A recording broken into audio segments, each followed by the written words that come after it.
Good afternoon, dear students. We meet again.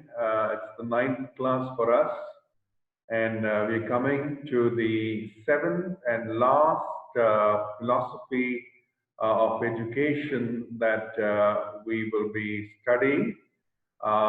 It is called postmodernism. After postmodernism, we have completed all the philosophies to do with education, and the 10th class, the class after this, will have some applications of all that we have studied during the last 2 months and more. So that will be the very last class, the 10th class, and then we'll have an examination and then we end the course. So today we will be studying postmodernism. Let us see what it holds for us. So,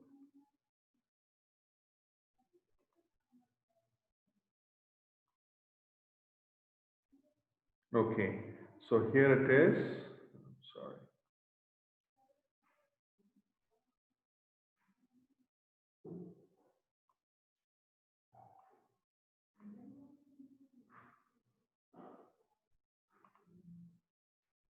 I think I have some problem here.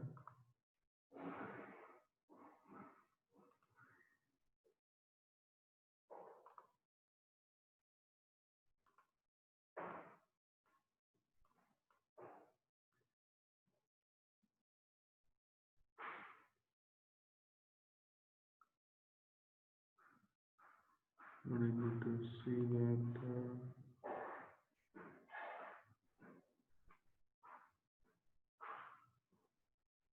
View. Yeah, here it is. Sorry, I'm sorry. I have to just look at something here. Okay, so the metaphysical assumptions of postmodernism. What does it say? In postmodernism, very surprisingly and to me very disappointingly, they put forth one idea, and that is there is no truth. There is only a perspective. This is the way I see it. This is the way you see it. We are both all right. That there is no need to fight about who is right, who is wrong. You have your perspective. I have my perspective. So truth is perspectival. Okay, perspective is a viewpoint, a vision. So I look at it from this angle and you look at it from this angle.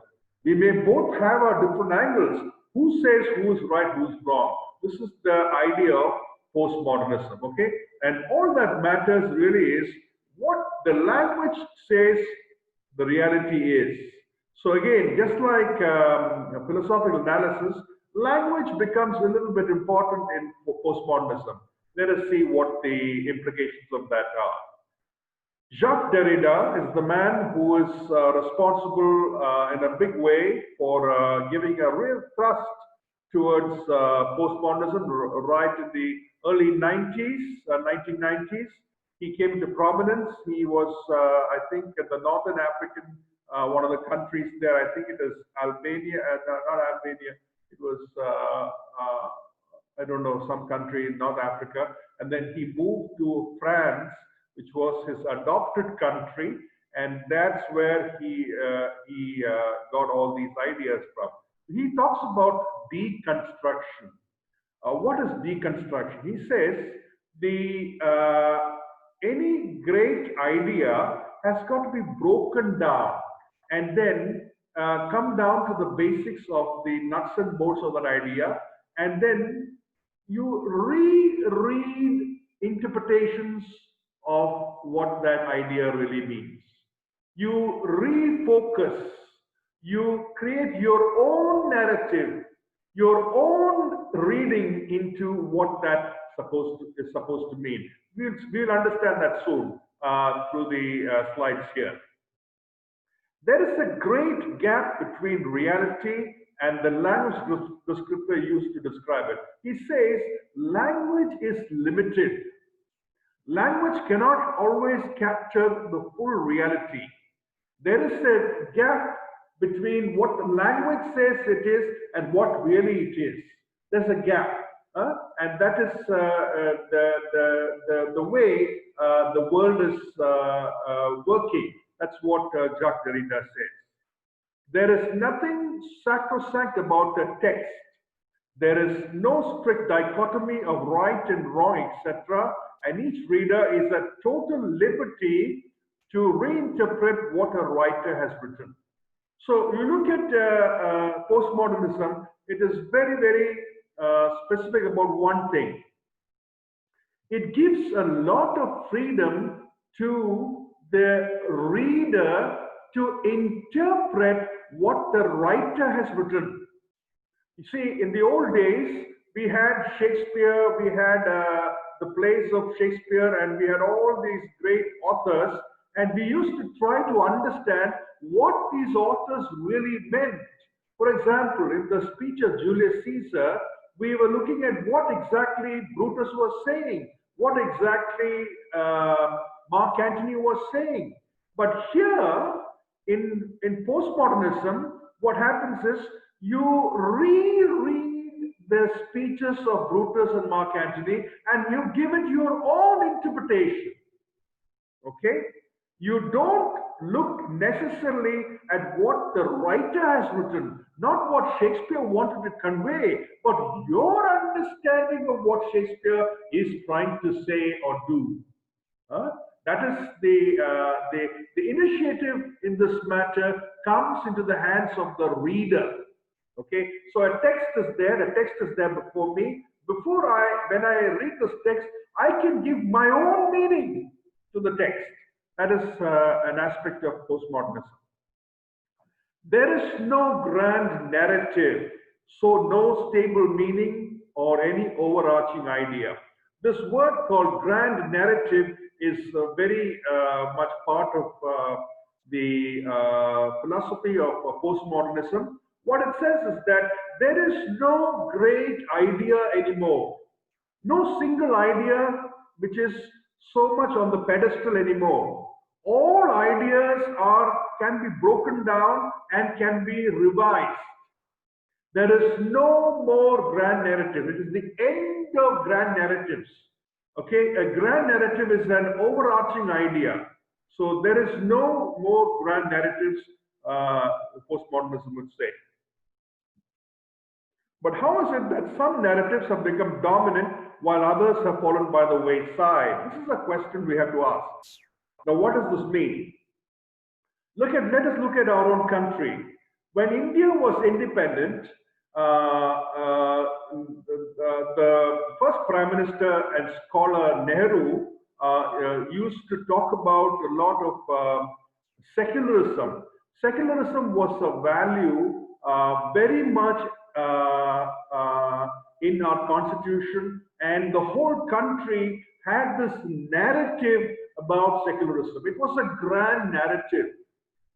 But now, in today's world, where we have got the BJP ruling the country, that narrative is slightly shaken up. Okay, the secularism narrative, the narrative of secularism is no more a grand narrative according to them. They say there should be a new narrative that tries to do away with secularism and goes towards something else that they want us to believe. So this is an example of how a grand narrative was brought down, and we have only an ordinary narrative of secularism now. No more grand narrative of secularism.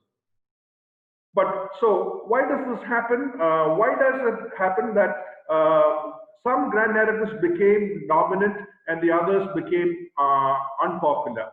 Postmodernists point out that power of political and social entities at play at certain times of history create conditions for grand narratives. So he says, the postmodernists say, certain grand narratives become grand and certain narratives fall down. Why? Because of the social and political power structures that are trying to hold a certain narrative together. So it is a question of power. Why a particular narrative has got legitimacy in a particular time is because of the social and political forces which hold that narrative together at that time. Okay, so that is the reason some narratives have become dominant while others have fallen by the wayside. For example, what has fallen by the wayside in our country today is secularism. Okay, and we're talking about one party rule, we're talking about majoritarianism, things like that. Those are the narratives which are more common in our political discussion, discourse these days. Okay, in some of the education implications of postmodernism, no education philosophy has so far denied that truth exists or that it cannot be pursued. We have seen six education philosophy, not a single one has said that there is no truth. Only this one says there is no truth. Traditionally, education has transmitted knowledge, the great ideas of the past, and the inherent dignity of human beings. How can you say there is no truth? Traditionally, we have always learned all the things that our forefathers taught us. This is what has developed humanity. So this is foundational for us. How can you say that there is no truth like this? It has also equipped students with the skills of objective thinking, evaluation of facts, and logical extrapolation of conclusions from data, all with the purpose of sending students into the world with the ability to tell truth from error, to distinguish right from wrong, and to critically evaluate the ideas circulating through society. So, postmodernism, by saying that there is no truth, says something very contrary to what we have been teaching as teachers. We teach the students how to tell what is right and what is wrong, what is truth and what is error, and how to critically evaluate an idea for its truth. These are the things we have been teaching our students. And here comes postmodernism, which says there is no truth. No fixed reality. The curriculum only reflects the version of truth of those who have power. Postmodernism says there is no fixed reality. The curriculum, what we study, only reflects the version of the truth of those who are in power. So they say it is power which is working here. Because of certain people's power, they make us believe certain things are true, but actually there is no truth. That's what they say, so postmodernists say. Very touchy about authority and have a naturally rebellious mode of conduct because they believe that education, pedagogical exercises such as lectures, recitation, memorization are devices that perpetuate the teacher's power in the classroom. So they give a they read it in a wrong way. Postmodernists read the power of the teacher in a wrong way. If the teacher says you memorize this topic, or you recite this thing, or you listen to this lecture, it is seen as if the teacher is exercising too much power. So that is the way they try to denigrate the teacher's position, and they have a naturally rebellious mode. Rebellion, you know, rebellion, it is going against authority. Okay, so they are very, very touchy about authority. Instead, postmodernists like existentialists say that students should be left free. They quote Nietzsche and Foucault. Michel Foucault was another Frenchman, and Nietzsche was a German, who profess that each one must live out his or her own narrative, throwing off all conventions of society and create who they are for themselves, to tell their own stories. So this is a little bit like existentialism. You be creative and tell your own story. But here they say, don't worry about the authority above you. They are nothing. There is no authority above you. A philosopher, a literary philosopher called E.D. Hirsch says, Literary work means what the author intended it to mean, but postmodernists teach students deconstructionism, where they are asked to tear open the script and read it without regard to the author's intended reasons, but just as they want. So E.D. Hirsch is a critique of postmodernists who take a text and read it against the grain of the text. They don't read it with the grain of the text, against the grain of the text. So this is called deconstructionism. You take a text, you break it down, and then you give it new meaning, deconstructionism. Postmodernism is appealing to individuals who have a radical streak of mind, who refuse to be subservient to any authority. So they are radical people, extremely. They have colored hair. They wear funny dresses. They do funny things in public. They make a display of themselves. These are all the people who are sold on to this kind of radical behavior, which is rampant in postmodernist philosophy. They are opposed to the Delphi method. Now, in philosophy, we have the Delphi method, where it says that we go to the expert when we have a problem. Suppose I have a problem in my car problem. I go to the car mechanic, who's the expert to repair that car. Suppose I have a problem with my computer. I go to the expert in the computer department to show my computer to the expert in the computer department. But postmodernists will not do that. They will say, I will do everything by myself. You can imagine how much of problem it invites for us, and how insolent we are, and how much we don't respect the authority of historic development of knowledge. So they like to hold wild and outlandish views and legitimate their own interpretation of meaning, no matter how deviant it is from the opinion of experts or from established knowledge in a given field. That's what I just said. So there is a knowledge which many people have built up through generations. Postmodernists say, we don't want to do anything to do with these experts. We will understand things on our own. That's because they don't want to give into the authority of the experts. Now, for example, Heidegger was an expert in a certain area of philosophy. So, but you don't accept Heidegger as an expert there, or you don't accept Jean-Paul Sartre as an expert. Everybody is at the same level. This authority of subjects is not accorded to anybody. Postmodernists do not claim that reality does not exist, but that reality is forever out of reach of man. They borrow the thought of Kant and Russell, who introduced the episteme of skepticism. So, postmodernists would say that it's not that reality does not exist, but only is that reality is forever out of reach of man. Why?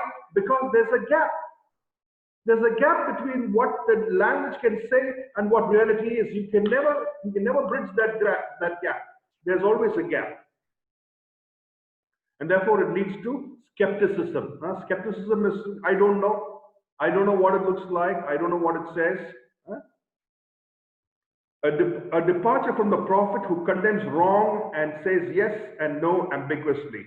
The postmodernist is a person who says, I don't know, this is what I look at it, it's the way I look at it, I have a tentative view. It is very different from the prophet.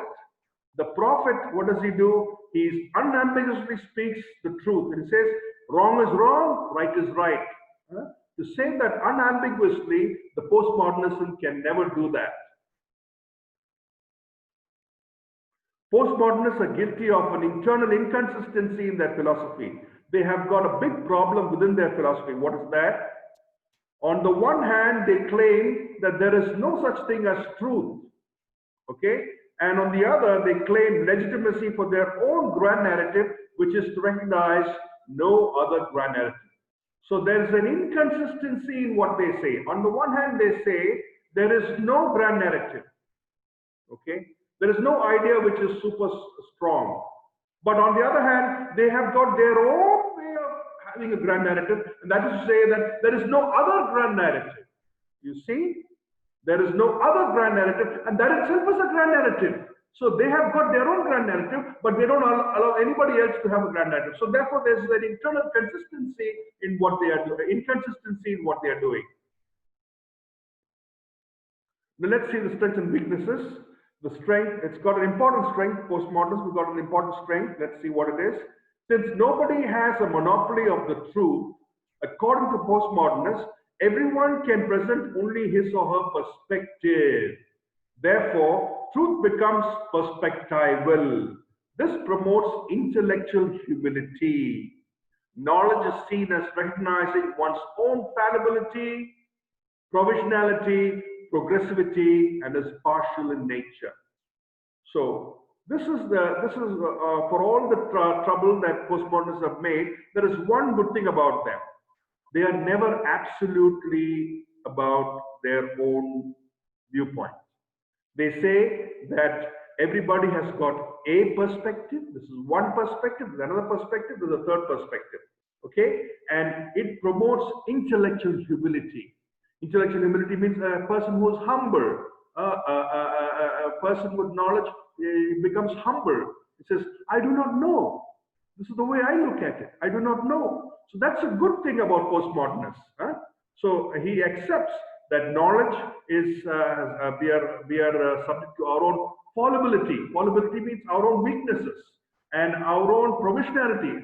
We are tentative, and our own progressivity. We have to progress to the truth. We do not know all the truth, and we are partial in nature. We have only a certain aspect of the truth. We can never have all the truth with us. So that is a strength. Some of the weaknesses. On the other hand, it is a deficient philosophy, as this is a non-foundational approach to knowledge.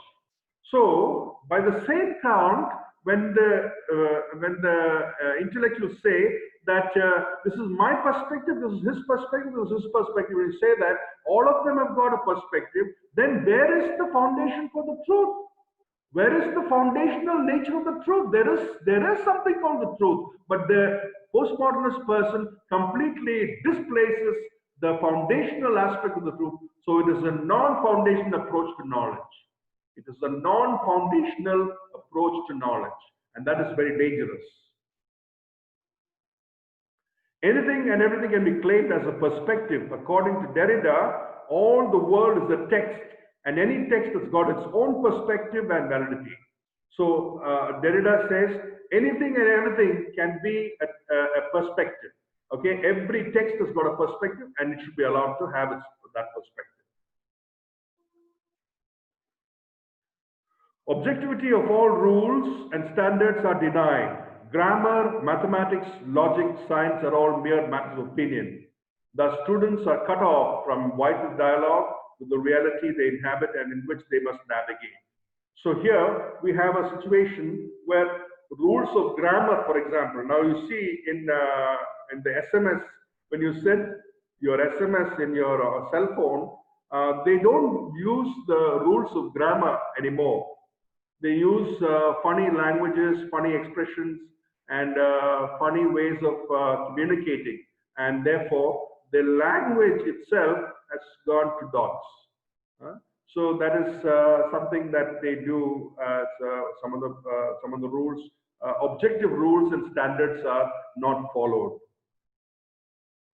The documented decline of basic skills in schools, which has occurred within an increasing postmodern climate, portends frustration and failure of students. Now, it has been very clearly studied by many researchers that since the time that postmodernists really came to their philosophy, since that time, there has been a decline in the standards of education. Very sad. Because almost from the 1990s onwards, the standards of educational achievement by students has declined. And in my own institution where we have students, we have standard 10 students entering my institution to do higher studies. We have a technical college, and it is so sad that in the last 10 years, I have seen students who are not even able to write one sentence without mistake in English. They cannot even write their names without spelling mistakes. So it is very sad that this is happening, and it is something that we have to be watchful against. The postmodern posture breeds a lack of humility in students concerning accumulated knowledge and flouts all collective wisdom of the human race. So they are very rebellious in their outlook. A learned arrogance about the importance of their own ideas and opinions diminishes their capacity to understand and cope with the world. So they are have an arrogance about themselves, and that arrogance is fed by this philosophy, and then they are unable to cope with the matters of the world. By seeing an ulterior motive in all systems of reasoning and with the intention to unmask all of them, postmodernists create suspicion about all patterns of ideas, all organized systems of inquiry, and all consciously planned community life. So here is a situation where these postmodernists see a hidden agenda, a hidden reason to everything. They are very suspicious about everything. And because of this suspicion, they want to unmask everything. And they are over given to this kind of suspicion, and then they are not able to participate properly in community life and organized systems of study and different new patterns of ideas. It is a